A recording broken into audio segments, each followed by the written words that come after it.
All right. Good morning. Good morning. Good morning. All right. Welcome to my live stream. Today I'm going to have some fun to my art channel. Now, let's see. Today we're going to have some fun. I'm going to be drawing Doodie and Herman in a winter scene and try to have some fun with it. Support my work by ordering my book today. All right, cool. And so let's get the intro started and we'll get this ball rolling. Hi, I'm Vera.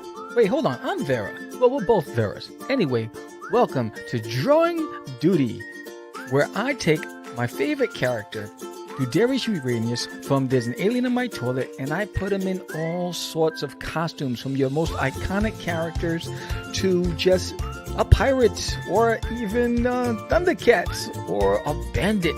Well, every day I take Doodie and I have fun, and I'm glad that you're here to have fun with me. If you have time, please check out doodiesworld.com, and if you like this episode and every episode before it, please subscribe, like, and share. Thank you so much, and let's start drawing.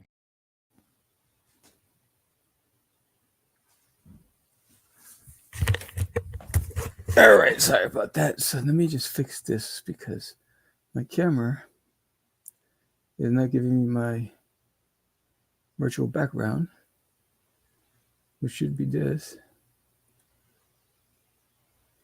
And let's do this. Yep. Cool. All right, there it is. All right, now I'm ready. Okay. Oh, and let me get some music. I always forget that. Let me see what this sounds like.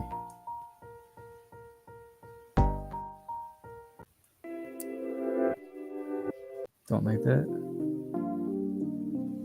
That's a good one. I like that one. All right.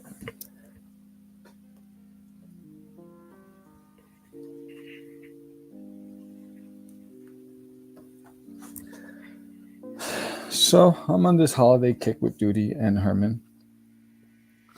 And so I want to do something else. So what I want to do is, this is going to be the box where they're going to be in, right? All right, so this is like the frame that I want them in. And so what I want is, I'm going to figure it out how I want Doodie.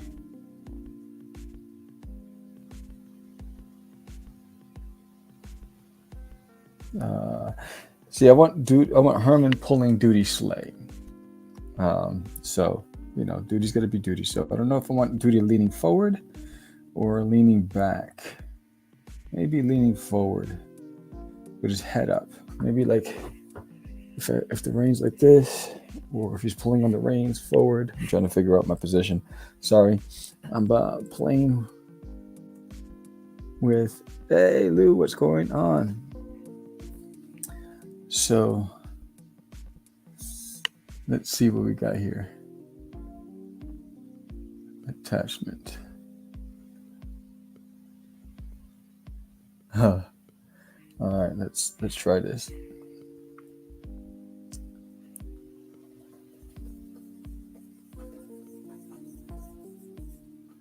I'm gonna put him like slightly like this, like arched.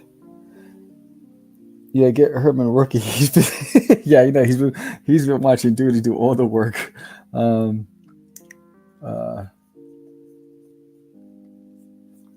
right, so this is basically the maybe the positioning I want. Right? Yeah. Trying to get the angles down, but maybe instead of doing it that way, maybe less. Yes, yeah, because Herman's forward, right? And then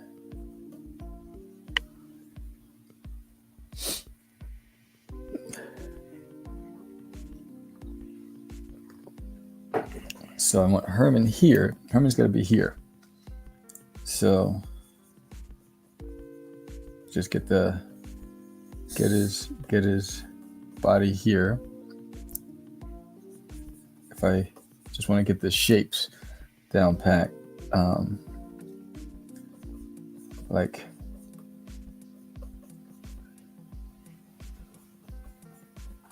right, and he's gonna have the harness here, and he'll have some body harness on him. I just took a break from another Doodie. Oh my gosh, it's like got my heart racing. It's like seeing a Lupin's Doodie is it's like Christmas.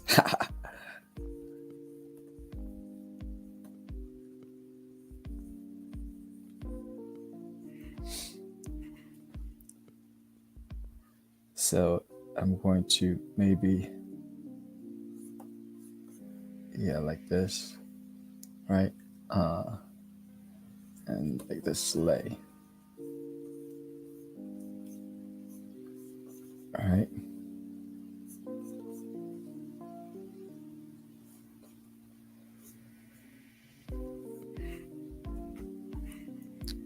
That's awesome. That is awesome.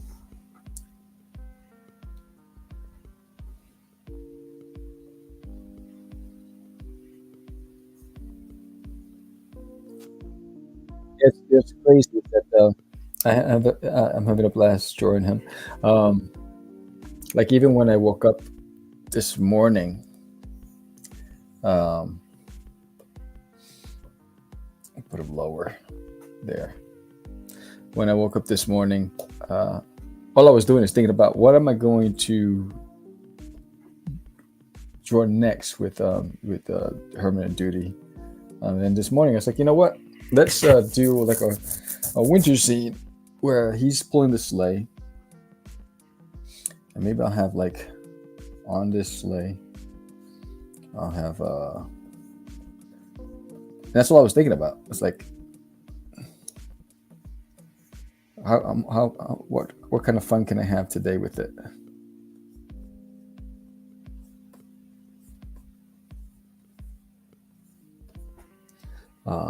You still got to have the Christmas stuff on the, maybe like another bag, a couple of bags, Christmas bags here.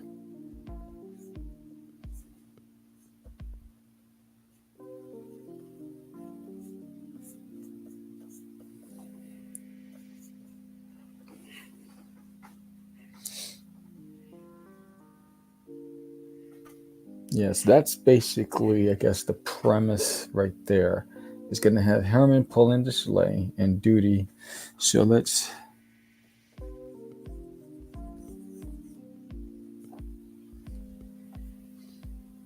get this going.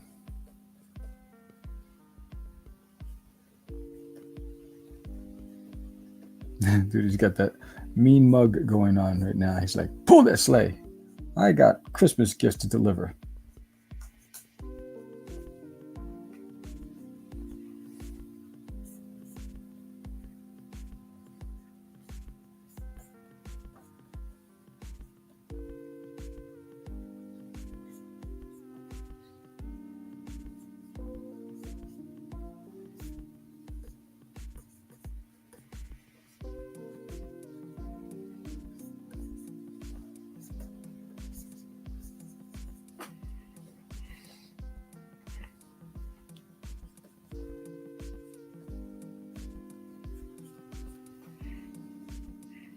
You know, outside of you, I think Daphne Lage was also another person that was able to capture Doodie's likeness pretty well, but not many were able to.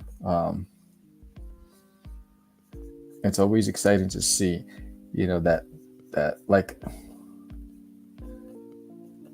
I always really give a lot of thought, like if I'm going to draw somebody else's character, like when I decided to do the Doodie Bigfoot knows karate combination, like I really gave a lot of thought to his character.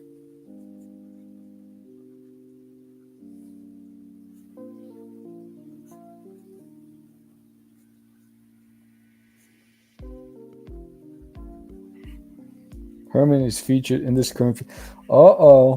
Herman's getting the cameo.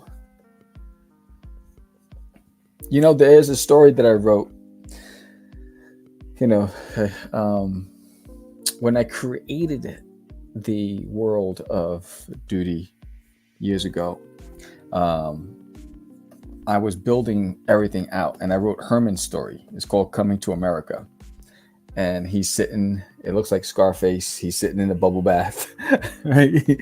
And just like in the movie Scarface, and it's his story and how he um, came here um, to America. And it's basically he was abducted. He was in the puppy mill. Uh, um, and you know they breeders and they had a puppy mill um, and that's how he ended up coming here. He escapes and the whole bit, and then how he ends up with the family that he's in right now. uh,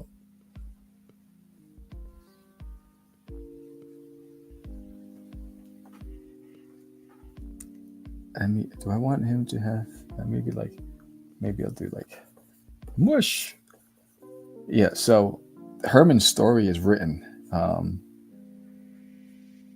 And there's also another story. Like I wrote spin-offs for all the characters. You did a great job. Oh, thank you so much. Thank you so much. Yeah, I was like, you know, I like Dan Price. I like his concept. I like his story. I like the whole thing. Um, and I just like, hey, you know what? I was working on the samurai duties, and I was like, you know what? I think that'll be a great little fun piece to draw, just to have fun. There it is.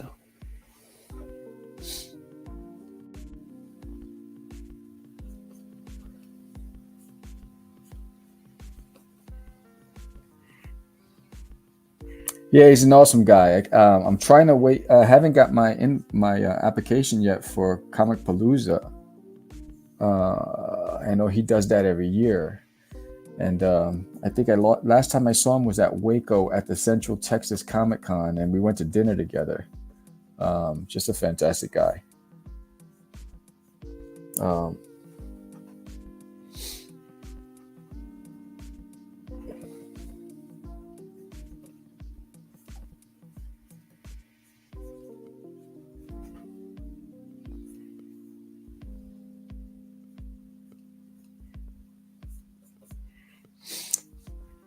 and he's got a really great concept. He's really strong on social media. I mean, he's really honed in his audience on Instagram.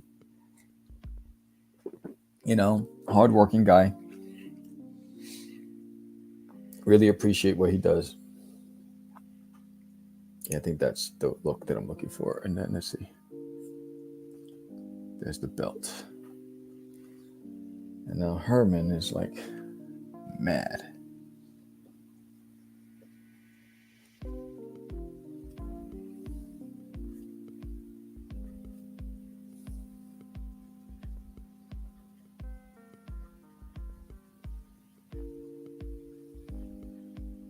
I gotta zoom that in. I'm drawing from a small position. I gotta zoom this in.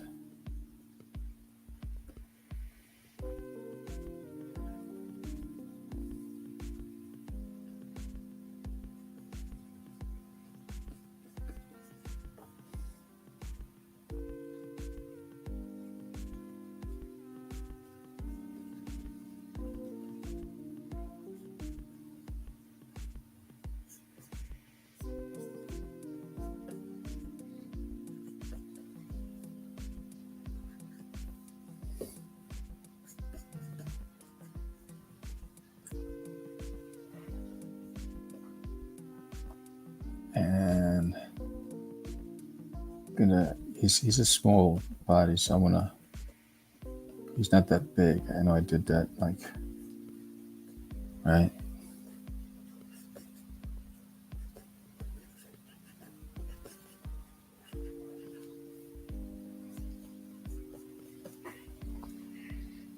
I think I'm gonna do a body harness here.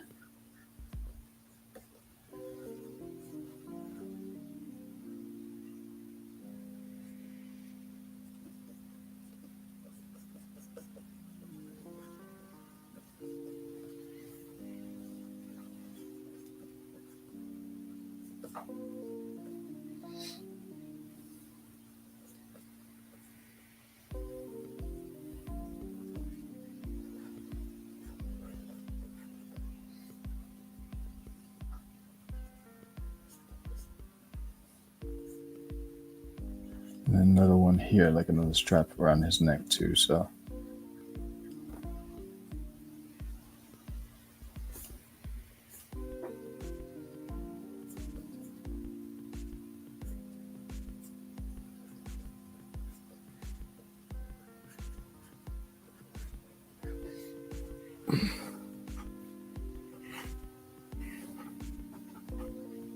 right, and Doodie has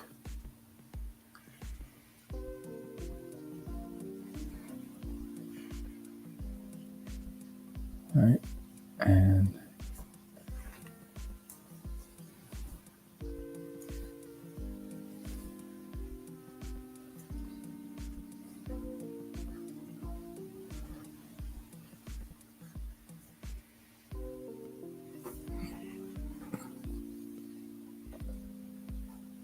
there it is. That's looking good. Poor Herman. Onward, mush. We got to get these presents. So I'm traveling again for work this coming week, and which is why there's no Catch the Craze this week. And I feel bad for. I mean, a lot of people have been trying to get on the show, and I'm like, oh, sorry, not available this week. Not available this week.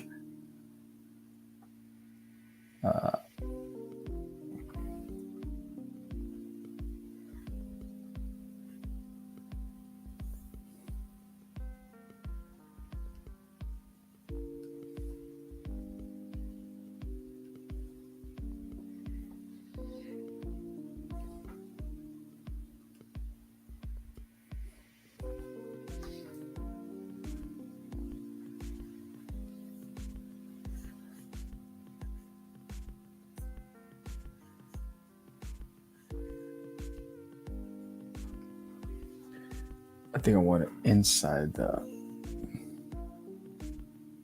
Yeah, I want it inside there.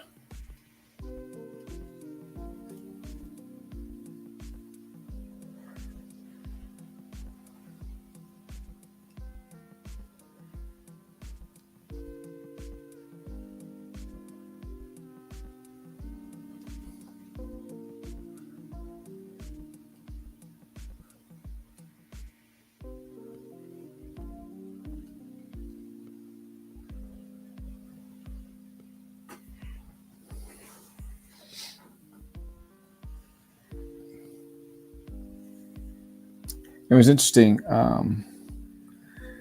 Before I left New Jersey, I just built. I turned the garage into a podcast studio. And if you didn't see the vlog on it, check it out.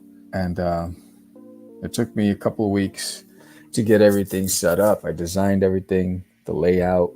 I used PowerPoint to design the room, the whole bit.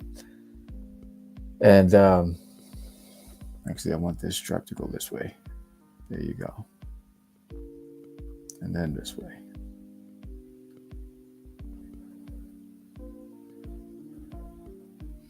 And then, actually, I don't like that.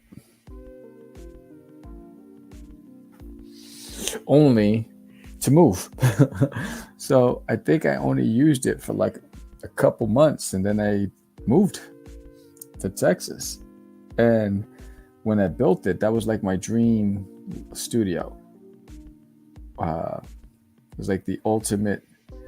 I took references from how Joe Rogan had his podcast studio set up, and it was going to be awesome because the guys were going to come, and I was going to have guests come to the studio, and it was like, that's when I was really going all in to build the podcast. And then I moved, and everything changed, and the dynamics changed. So, and I think the guys came to the studio twice the whole time it was there. So it was like bittersweet.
One bag, another bag.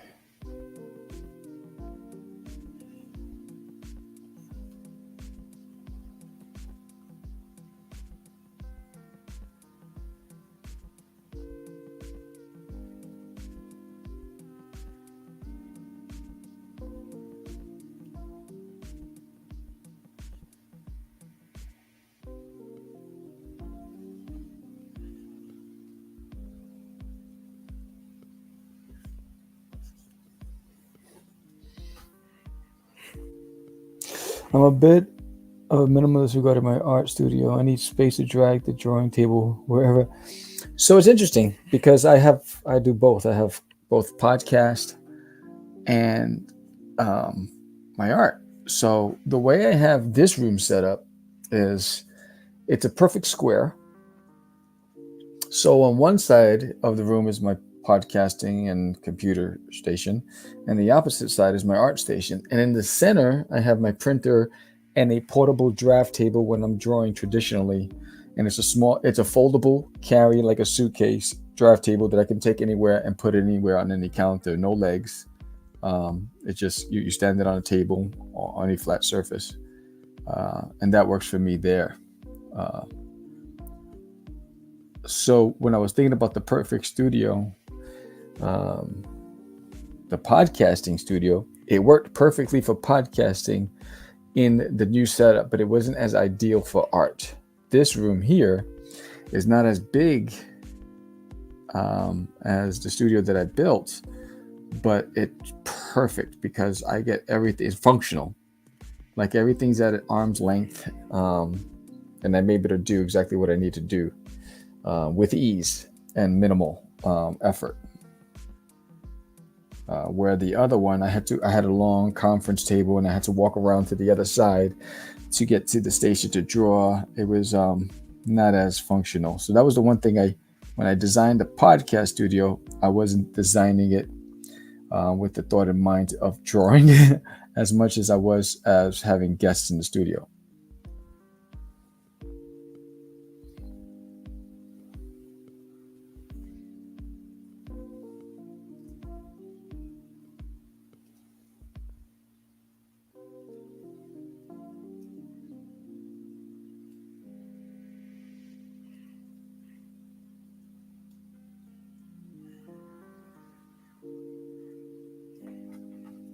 I have a desk here for my laptop when I thought I was going to do some YouTube live stuff.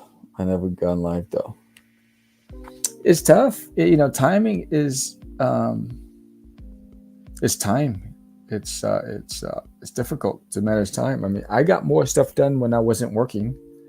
When I moved here and I was getting settled in, so I took some time off. I had the luxury to be able to do so. But I can't produce the same amount of content that I did when I wasn't working. Everything takes a lot longer now.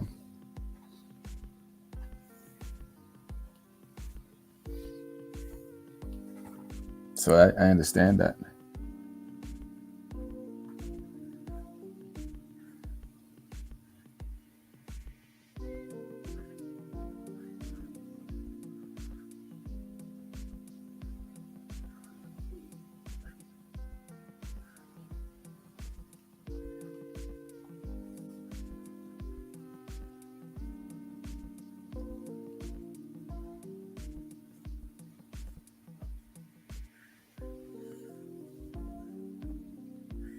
The hard part is trying to figure out how to do this permanently, where I'm not relying on having to have a full-time job. I just use a gooseneck stand for my potential lives now. That's dope. Yeah, I'm still working on, because right now my lives is just a camera in front of me, which is right here, and then what you see as far as the computer. For traditional live streams, where I'm using the draft table, and I'm still working that out. But a gooseneck sounds like it's ideal.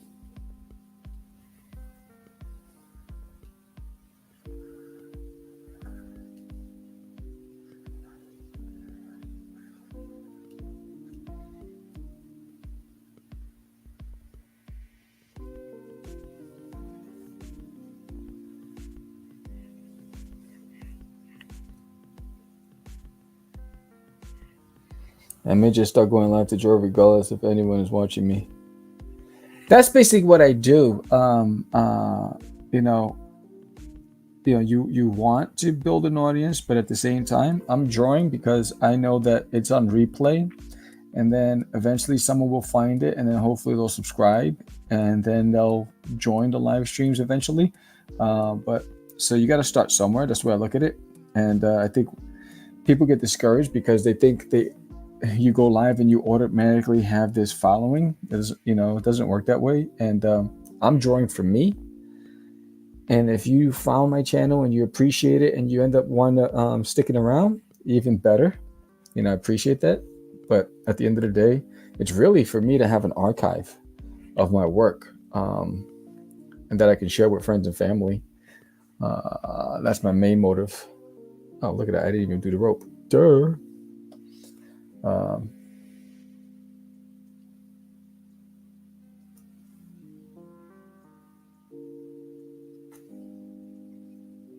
What else is missing? Anything else missing? Oh, yep.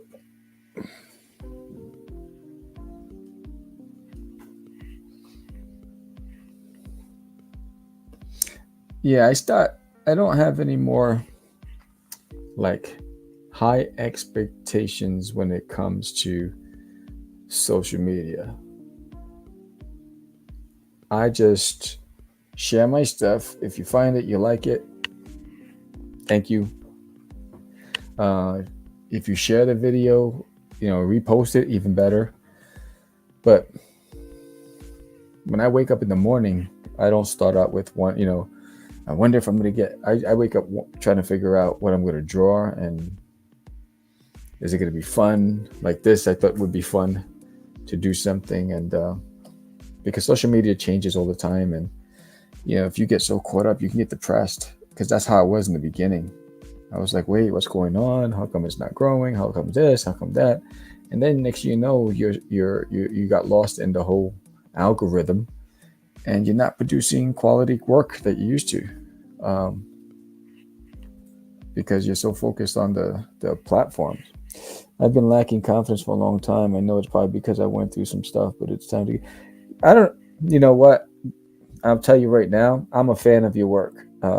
You are a fantastic illustrator, very inspiring on how you draw, how you approach lighting. And I mean, if any advice I can give, it's you never, even as good as you are, not everybody's going to be a fan. And that's okay. That's the way I look at it. I'll tell you, and this is true, and George knows this.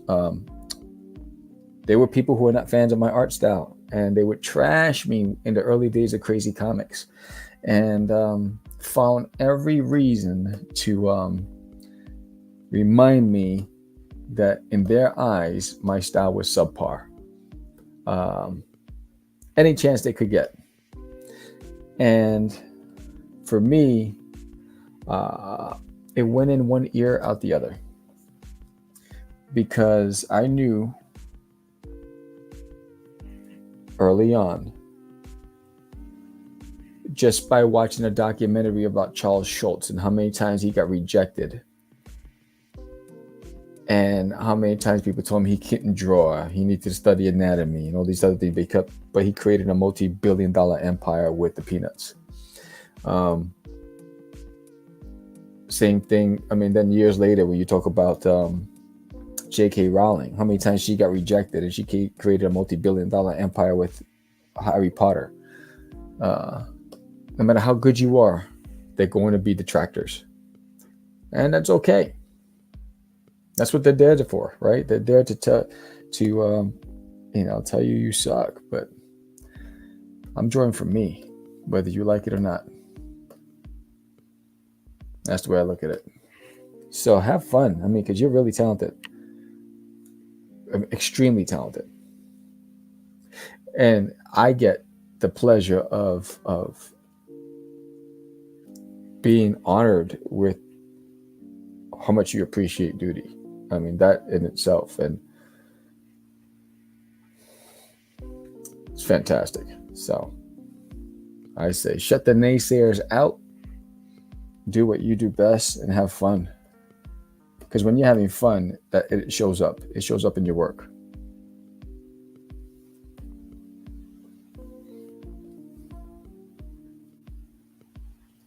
You know, and that's what I try to do every day, is just have fun with my work.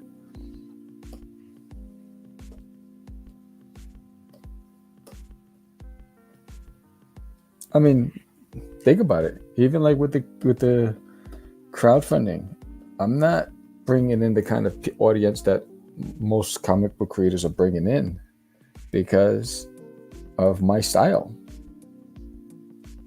You know, not many people are fans of what I do, and that's okay. I'm okay with that.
I have a vision issue called anisoconia, which means I have distorted vision. I was convinced my work looked distorted. It's a hard issue to work around.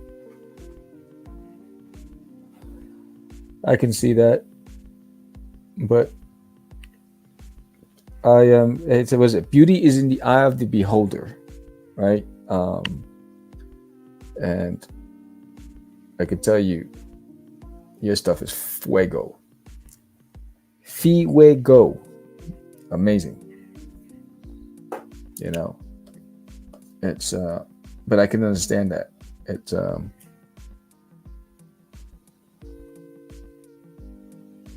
mean, I remember I was always, I would never go online to do portfolio reviews. I was like, I'm not good enough. I'm not good enough. I'm not good enough. You know, it happens.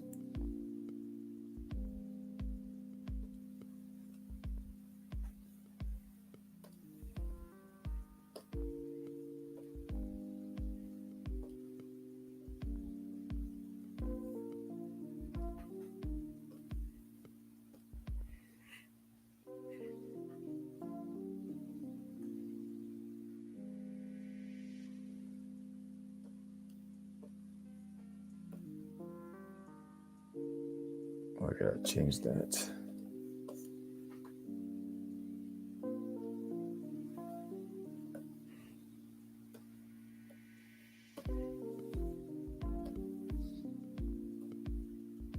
I mean, even comic shop owners give me the third eye when they first see my stuff. Um, you know, like you know, our customers not gonna want that stuff, right? Um,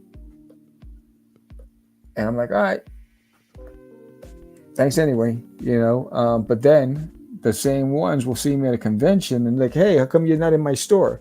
And I said, because you said you don't have a customer base for my work, right? So it's like, you sure it was me, right? You know, you get that all the time, like.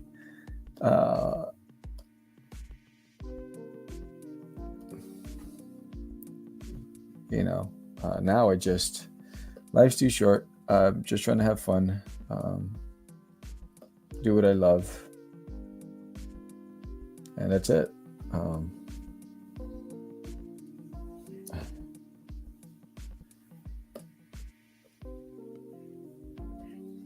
I love giving art feedback because I've always asked for it. A solid critique is so helpful. I don't say anything unless I'm asked. Same here. Same here. You know, that's why I get so frustrated when I see people use social media to bash other people. and discredit their work. I'm like, they didn't ask you for your feedback, man. Why you feel compelled that you have to go and try? If you don't like it, you don't like it. You know, there's been um, I remember there are certain people that look. I'm attracted to art, right? Like if you produced a book, I would be one of the first ones picking up your book because I love your art style. Uh, so I'm a fan of the art first. Um, but I've also supported artists that I wasn't a fan of their work, but I like them as an individual. Um, but I didn't like the work, but I didn't voice it. I still supported them because I liked them, and they were either a colleague or a friend or whatever it was. Um, but I didn't go and share, and I always found something positive to say. Um, when I picked up the book, whether it's a storyline, whether it's something a line in the book, or something that I always try to find something positive to say. Um, it's not my place to go and try to embarrass anybody or attack anybody uh, because they produced at that time what was their best work. So let them ride their wave and let them have fun. Don't go beating people up because you feel like you want to sit on a high horse, and that stuff drives me nuts.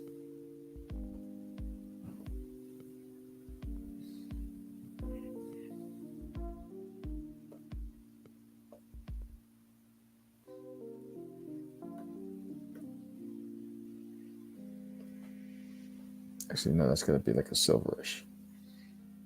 Yeah, no, I don't like that either. Maybe like a gold.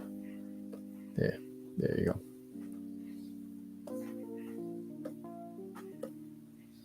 All right, zoom out. Boom, boom, boom, boom, boom. So there's the gist of it. I used to have a show on Catch the Craze called What's in the Box.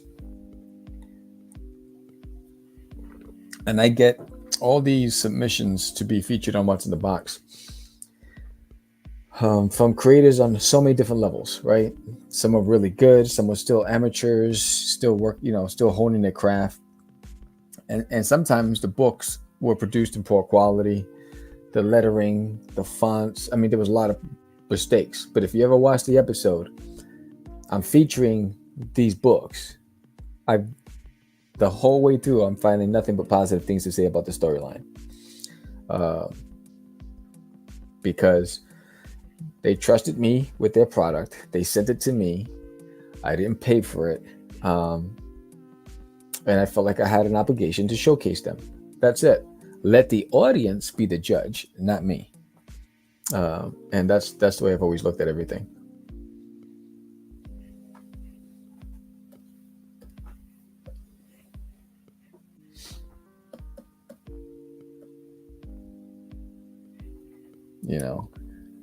Because there's always going to be somebody with an opinion. So I'd rather somebody else than me. That's the way I looked at everything. I remember someone who looked at an art piece I did and said, I don't like her face. And I responded, well, it isn't a good job. I didn't paint this for you.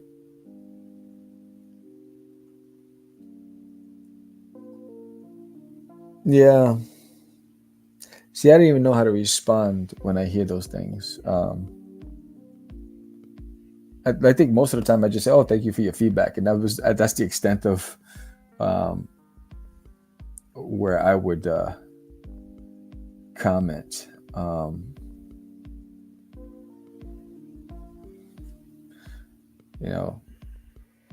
don't like her face. I don't like your attitude. It's just like, what the hell? It's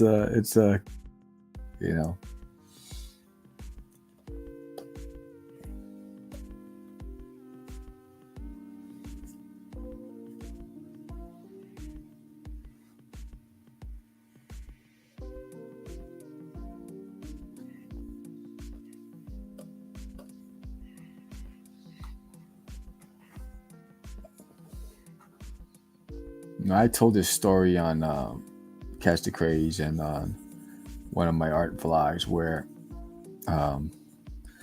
back in the days where there was Wizard World conventions, I was there with my buddy Robert Garrett. Rest in peace. I talked to him. You just laugh and tell them you're looking forward to seeing their version. Yeah, there you go.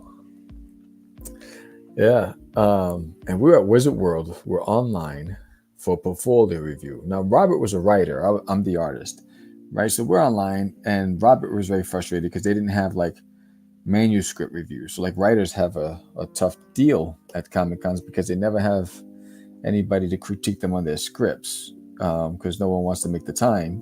So they always say, make a comic with an artist, and then we'll read your work because now you'll have whatever it is.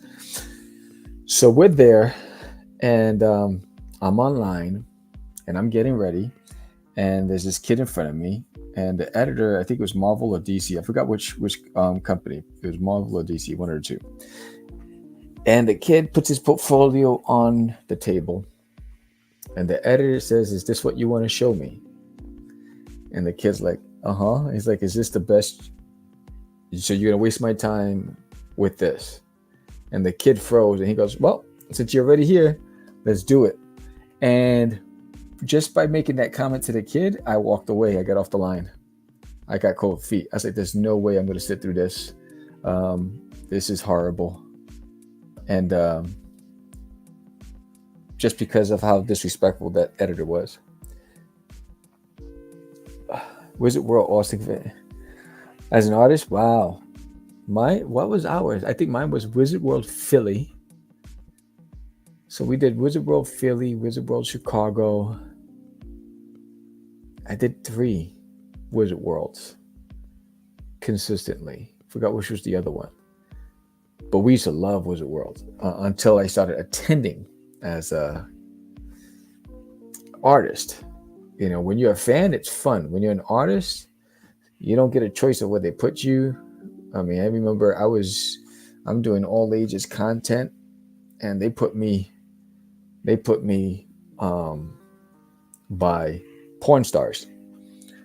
And I'm like, oh my gosh, by the bathroom too. And it was just horrible.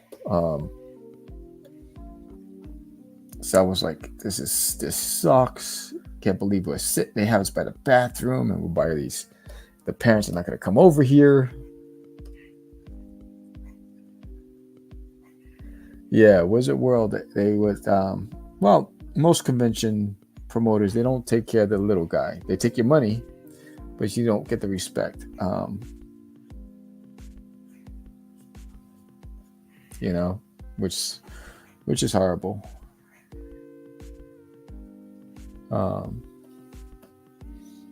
So shout out to like the Big Apple. Michael Carbonero runs that. He was always really good to the artists. He ran a good show. He's a really cool guy. He took care of us at Crazy Comics for years.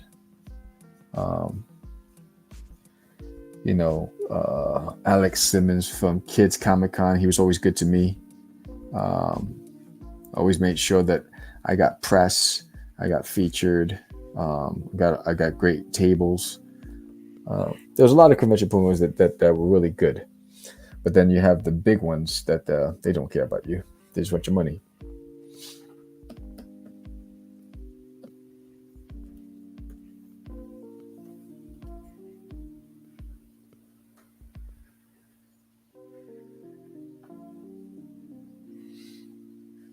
Like Fan Expo, they raise their rates. You get nothing different. You get a 6-foot table for $500. 6-foot table for $500. It's cramped. Barely space to get out of the aisle. Barely back wall space. You're stepping over everybody. But they had the audacity to raise the rates. You raise the rates. Give me an 8-foot table. You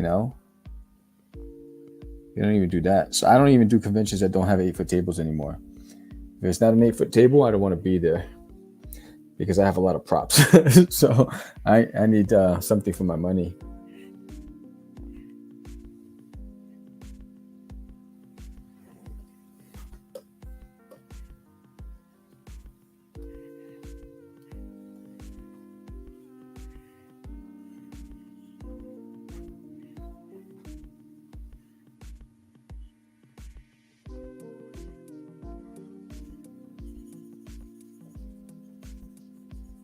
I mean, I remember George and I, we did Seattle. Was it Emerald City Comic Con?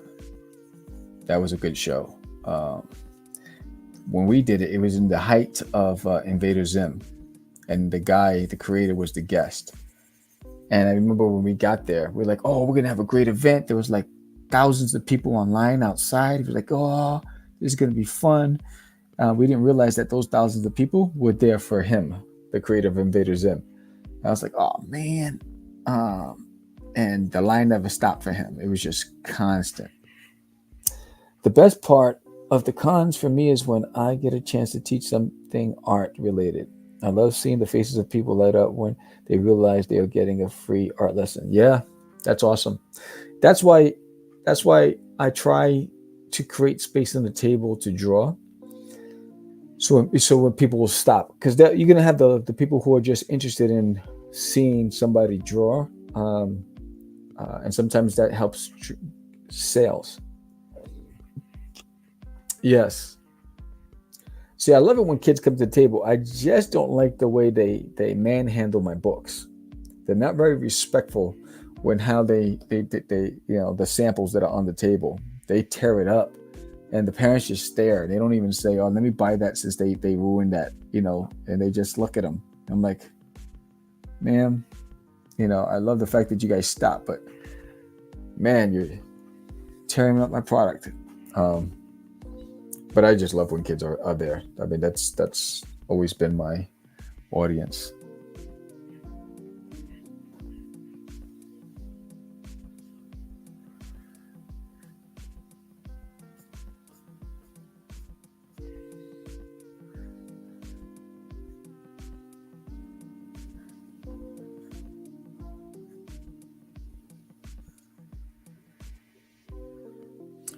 What breaks my heart is when a kid comes over really interested in my stuff, but the parent doesn't want to get it for them.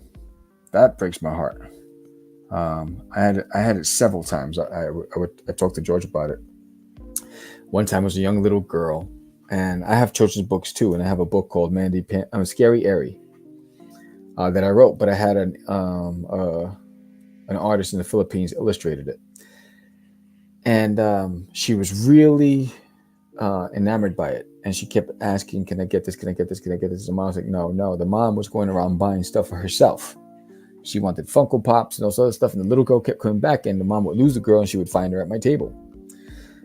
So I gave the little girl a sticker and a bookmark for free, and I guess it made the mom feel guilty. And then she's like, "Do you really want it?" She says, "Don't worry about it, Mom. It's all right. Forget it." And she walked away, and so the mom wound up getting it for her. But I'm like, why do you bring the kid to the convention just to watch you shop? What was the purpose of them being there? So that used to break my heart, and it happened a lot. It's I think I've given away like a dozen free things to kids that the parents just weren't giving them an option to get something. But I feel bad, and I want to have the kid walk away with something. It always breaks my heart. My mom, when she would take us anywhere, she would say, "You have $5. You can do whatever it is you want with it." And $5 when I was a kid was a lot of money. I was rich. I felt like I was Rockefeller. And so at least I knew. And she would say, "Wherever we go, don't buy the first thing you see. Walk around, and then weigh your options, and then make a decision." And that's what I would do. Oh, that'd be great. Yeah, like in schools, elementary schools or public schools? What? What am I doing here? Okay. Multiply.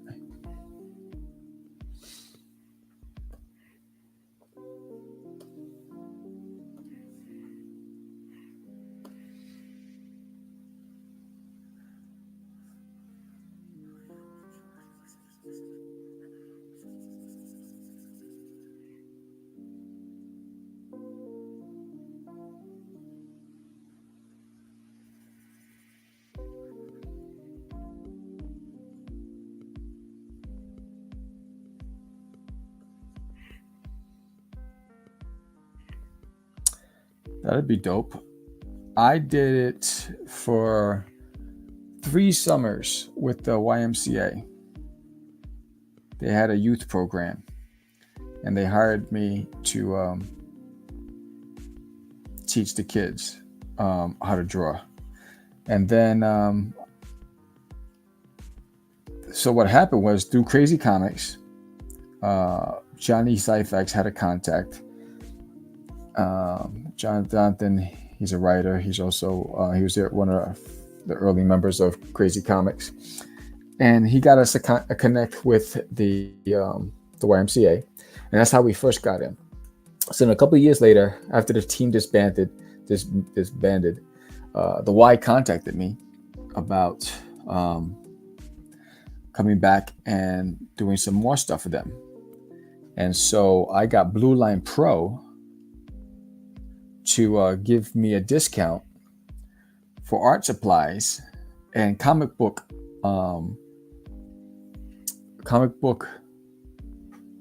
art books. So it was a 24 pages. It was a comic book bound and boarded, but there's blank pages on the inside with panels. And they gave like 50% off, and we bought a couple for every student in the class. And then my neighbor Adele, who's an editor and writer, what we did was she and I joined forces, and I would teach the art, and then she would teach writing, and I would teach them how to do comic books and the whole bit, and I loved it. But limited attention span, these young kids, so you have to keep them engaged. They would definitely challenge your nerves, but once they were engaged, it was great.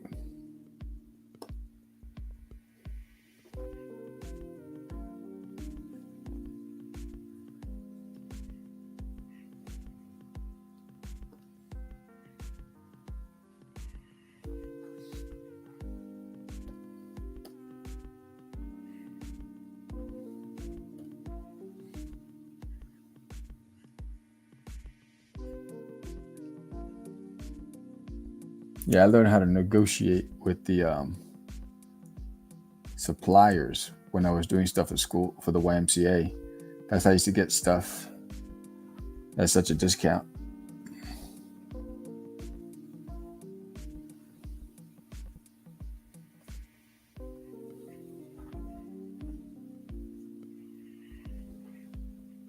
I don't like that.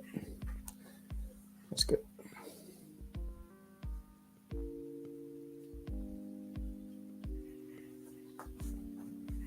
I don't like that either. There you go. That's better.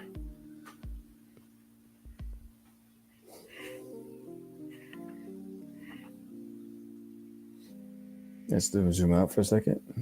Boom. Looking good.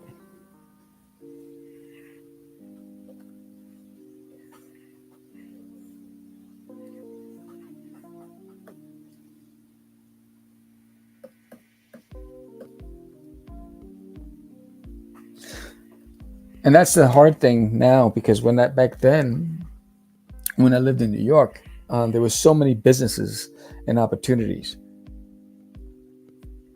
between New York and New Jersey. And I for years I worked on building connections, and so now I found myself starting over here in Texas, trying to build that network to be able to do the things that I want to do.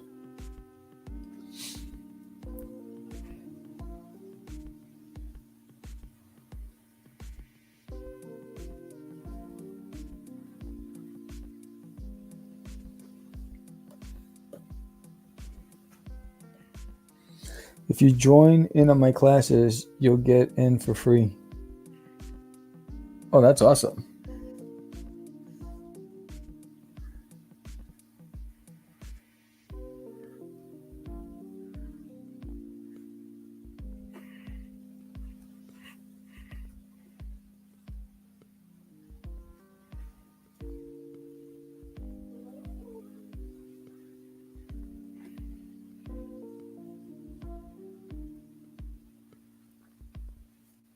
I think art is music. Art is the key. It's like the key to unlocks happiness. It's like I just love art. I miss when I lived in New York. I used to go to Central Park and just watch people, and I would have my sketch pad with me. I love to people watch, and I would just draw when I was out there.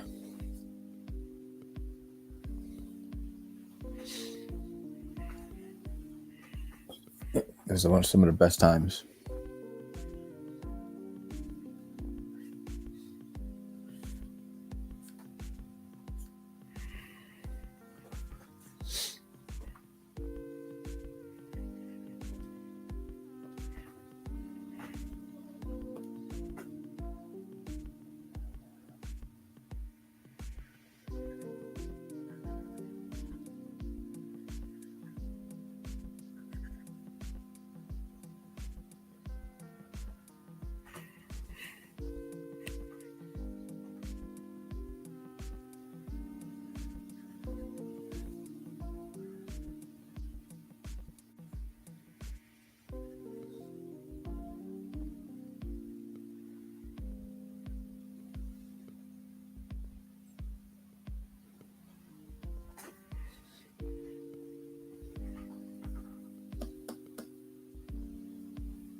Let's get this bad boy going.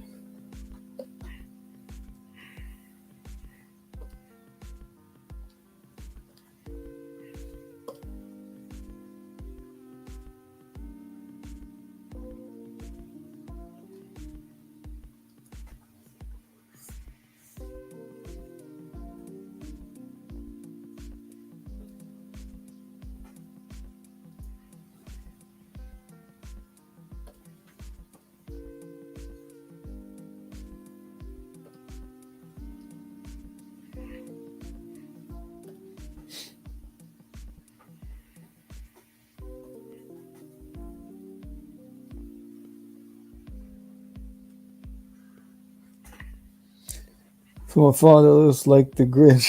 Hey, what's up? She's.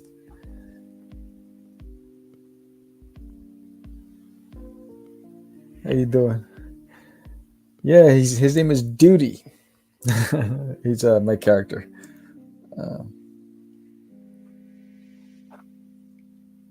Him and the Grinch are kindred spirits.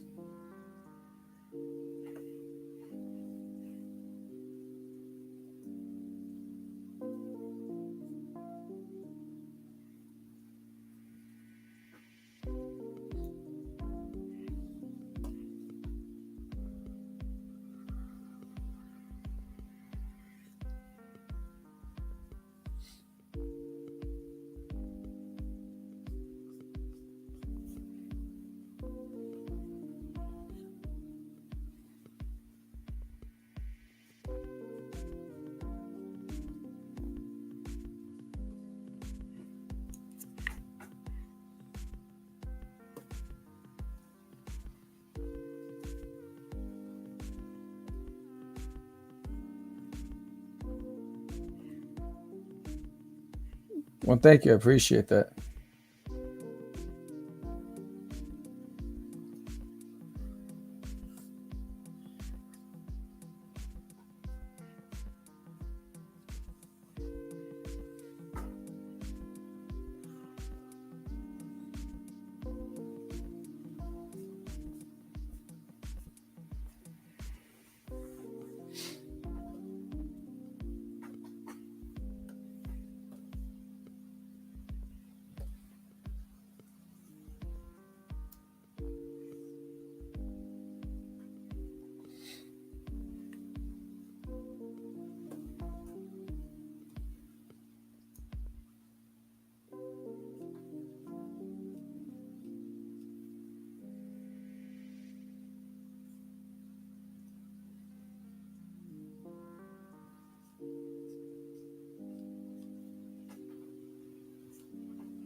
Is Herman not A there? Oh, this one. There it is.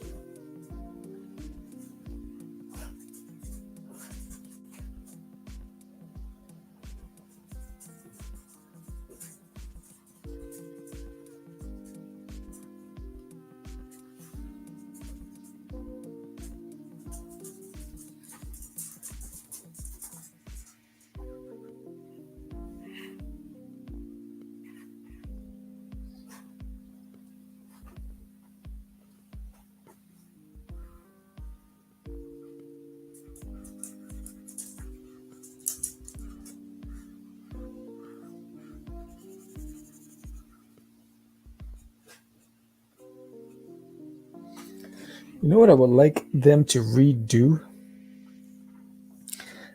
World of Warcraft, the movie. I think they, when you look at World of Warcraft's promos for the game, they were such better quality than the movie. They fell short. I don't know why, but I felt like that should get a do-over.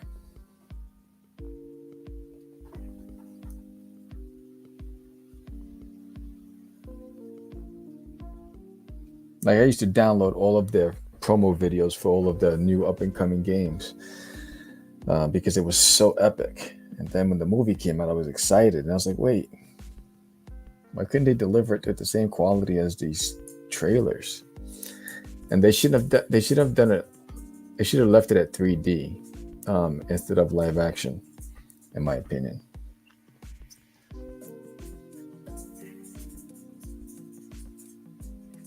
I never played the game, so I was an active shooter guy. So I played a lot of active shooter games, but I was a fan of the quality of their production for the promos and how they would promote the video games. It was a whole nother level of cinematography. It was just epic, and I just felt like it was almost like, I don't know if you ever seen the movie The Da Vinci Code. If you read the book, The Da Vinci Code, the movie, did not do the book justice. The movie was actually sick, though, but agreed. Yeah, I liked the movie, but visually it wasn't as stunning as those promo videos for the game. It was just like, come on. I was like waiting for it. And it's like, you guys are killing me. Someone decided to go with live action. I would have preferred it to be all 3D CGI. You know.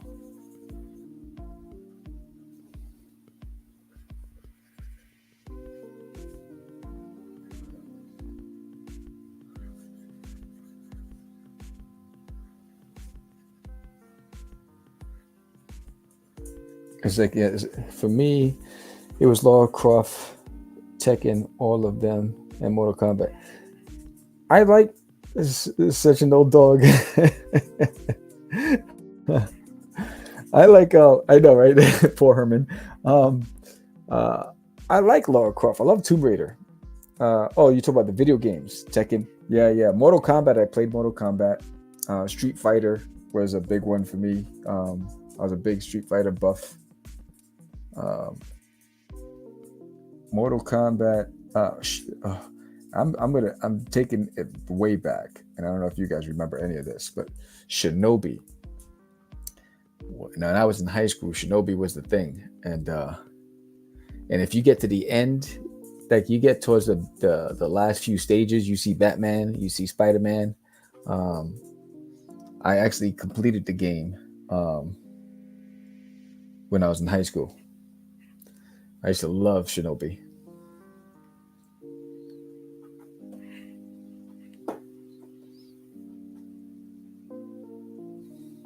Yeah, that game was so much fun. Me and my friends used to play it for hours.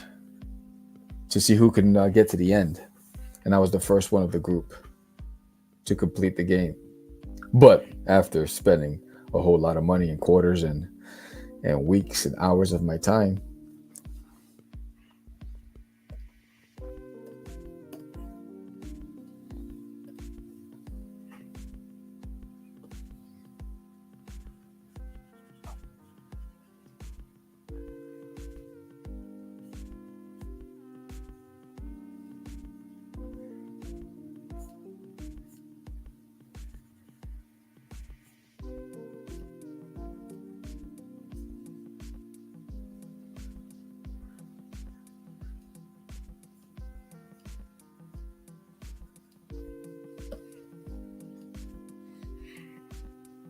I was more into gaming before the eye surgeries. Yeah, I had a friend, Raymond Moser. He was an ultimate super, addicted gamer. What happened to my pen? Hate when that happens. You couldn't get him away from the games. He was so addicted to games. For me, it was just like it was fun, but I wasn't like. I was more into my action figures and my comic books, and the games was an opportunity to kill time and just have fun.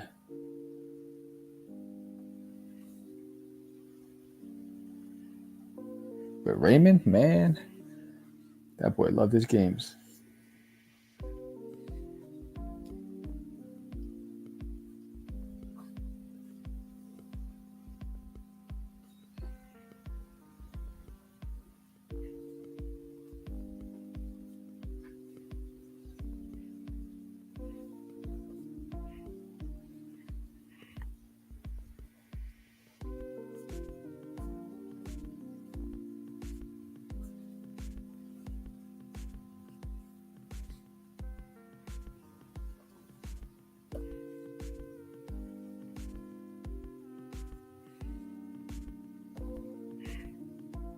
I can still play Mortal Kombat because back in the day I played it with a blindfold to give my friends a chance to win.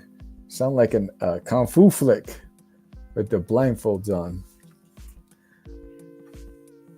All right, so for me, I only played one game, and that was a small red Nintendo console, and only played Pokemon. Gotta catch them all. I want to be the very best, like no one ever was. To catch them is my greatest task. To train them is my cause. I used to wake up to the theme song of Pokemon. Oh my God. And I would play it when I was in the shower, getting ready to go to work. It was just like, man, there's no better. It's like one of the best cartoon theme songs ever. Ever. It was just like, wow.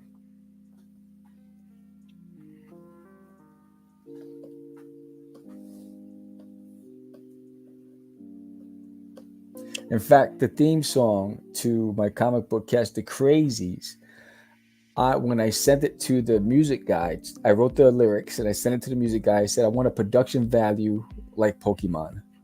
And that was like the example that I had, because Pokemon was the bomb.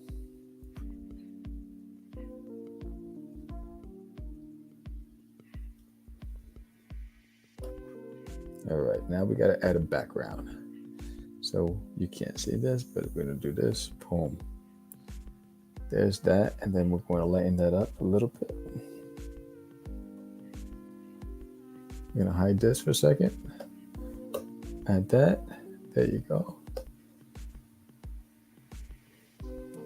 I think I want it lighter.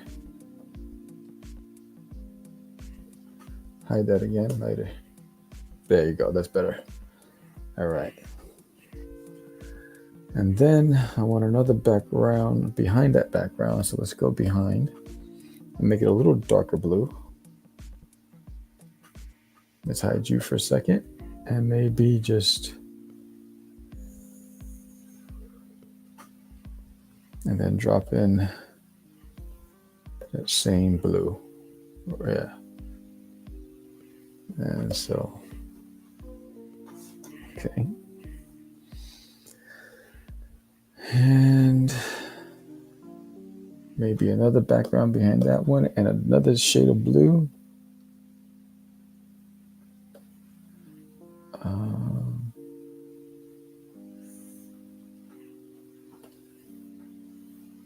Like that. There. So you got 3 shades of blue, and then I wonder what color sky do I want. Let me just go here.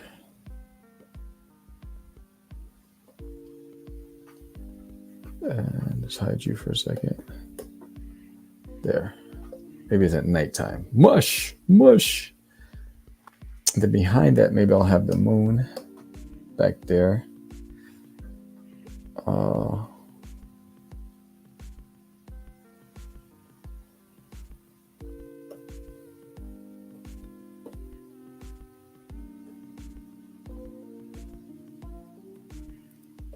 Actually, you gotta be like that. There's the moon. All right.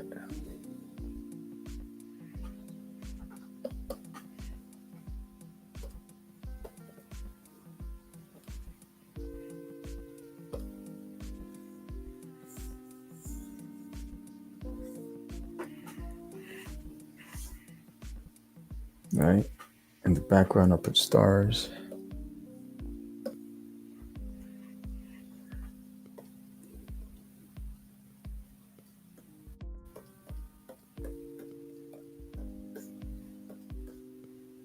Maybe some bigger ones.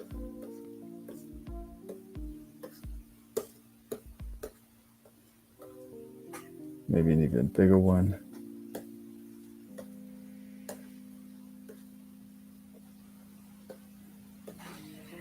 Right. Right.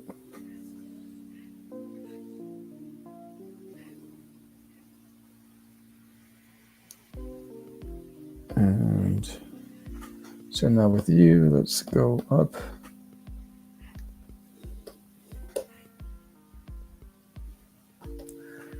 Maybe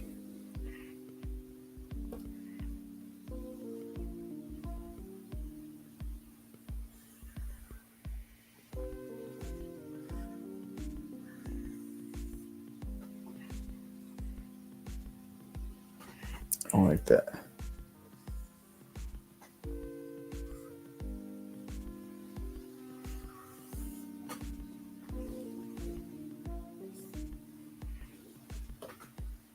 Hide you for a second, put that in there.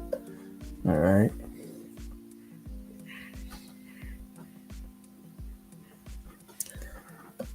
And then what I need to do is a little darker with the curves, bigger.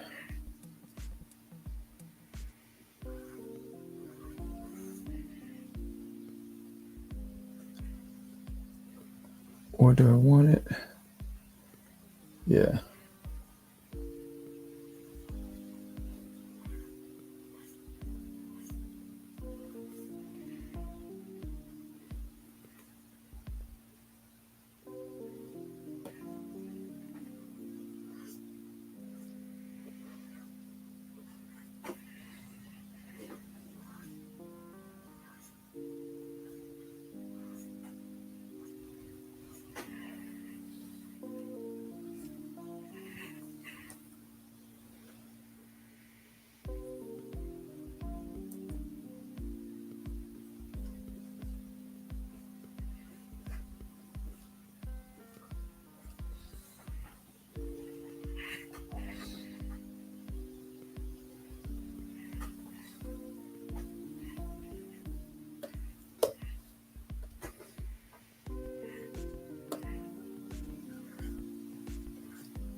All right, get that snow in the front. And then maybe with Herman, we gotta add a shadow underneath there.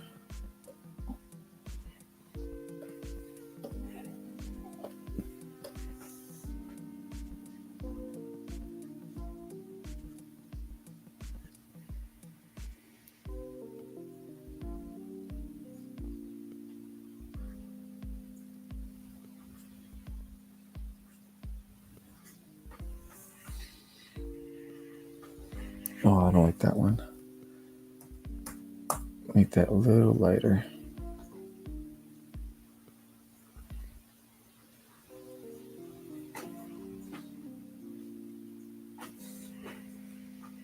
All right. The little snow plows plant this sled nicely. Well, thank you.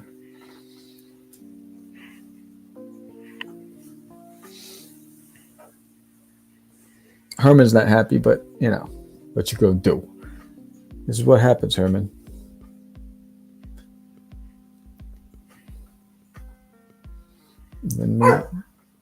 No. I gotta add cloud. You hear my dog in the background? He's acting up.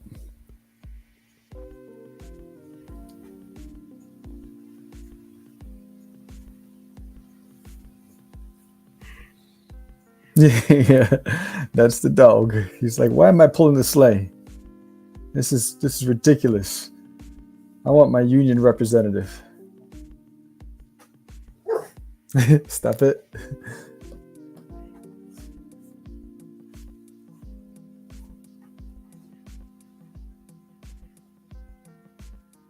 Actually, no, don't want that.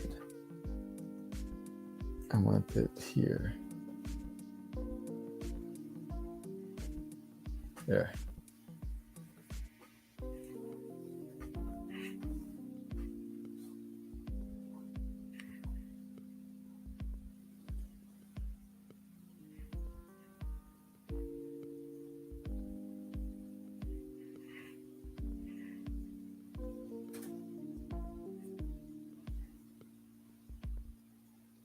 Let's see. We got the moon. Maybe I'll do like dark to light on with the moon.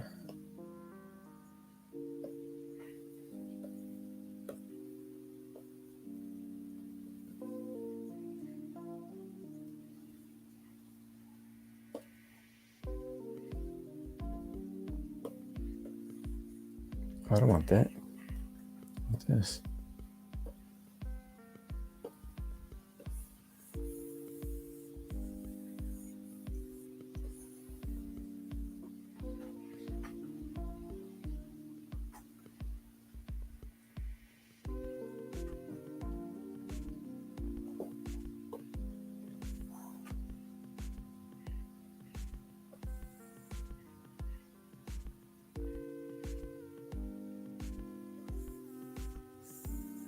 There.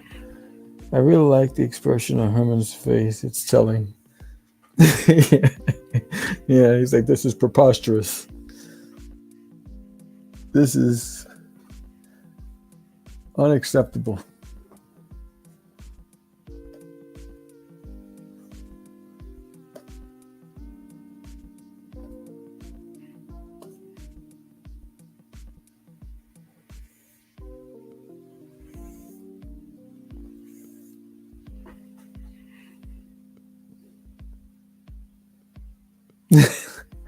Yeah, if you watched the other, so Herman doesn't get much respect. So if you missed yesterday's, this is Herman hanging. This is from yesterday. This is Herman hanging from the Candy King and Doodie having fun at Herman's expense. But it's because I think this one, where is it? There's just Herman just chilling, and there's just Doodie. Herman's just having fun there, and then there's this one is what? Herman sitting as Doodie's carrying the bags. So Herman's been having it fun, except for on this one here, which is the roof. See, yeah, Doodie's stuck and Herman's trying to climb on the roof. So they have a history together. It's a hate-love relationship. A love-hate relationship. That's what it is. Oh, what just happened there? I don't want that. I wanted this.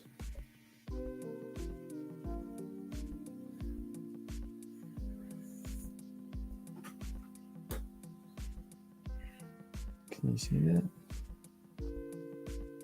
Let's see, where's the other one? Oh, here it is.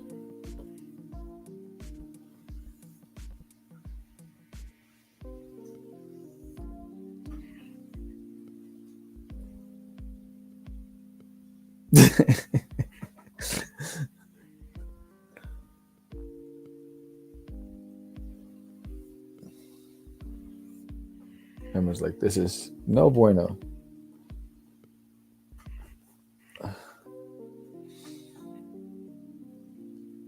And maybe,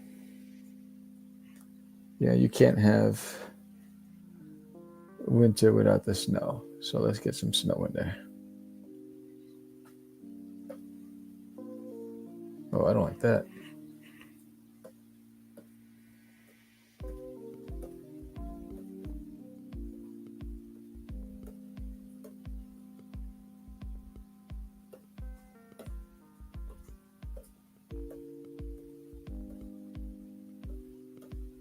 And let's go back here. There you go.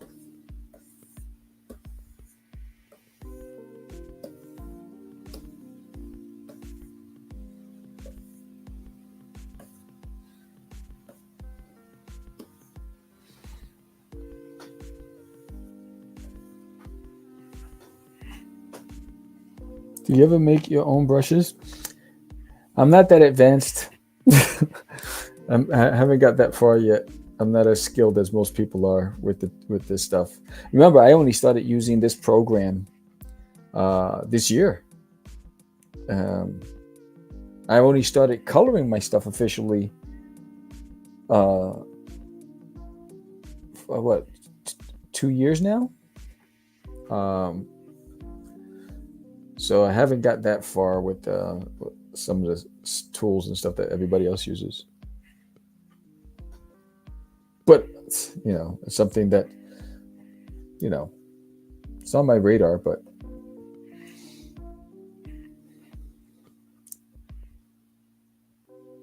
yeah. So this is the next stage of the Doodie and Herman saga for the Christmas theme, the countdown to Christmas. And if you like this, give me a thumbs up, you know, share this video with a friend, you know, hit that like button. And if you like my work, check out my book on Indiegogo right now. Book number 6 is on Indiegogo, and you can get all back issues available as well on Indiegogo. And everything will be shipped out in February. If you ever get into Procreate, I'll send you the brushes I've made. Procreate is on my list, but I don't know if I downloaded Clip Studio Paint for my iPad because I already know this program, and so I found it easier to adapt quickly to it on there. But yeah. But yeah, so I'll be back tomorrow with another Doodie Christmas scene and Herman as the saga continues, as they're racing towards Christmas. And you know, thank you, Cheesy. I'm going to say Cheesy. I hope it's right. And thank you, Lou, for joining me, and everybody on Facebook that's been giving me a thumbs up. Thank you guys for watching. I hope you enjoyed what I'm doing here, and see you tomorrow.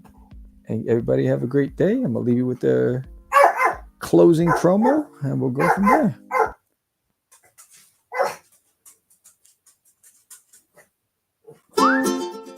Hey, don't forget to subscribe. And while you're at it, hit that like button. Share it with a friend. And pick up a copy of There's Nail in My Toilet on doodiesworld.com. See you next time. Have a great day.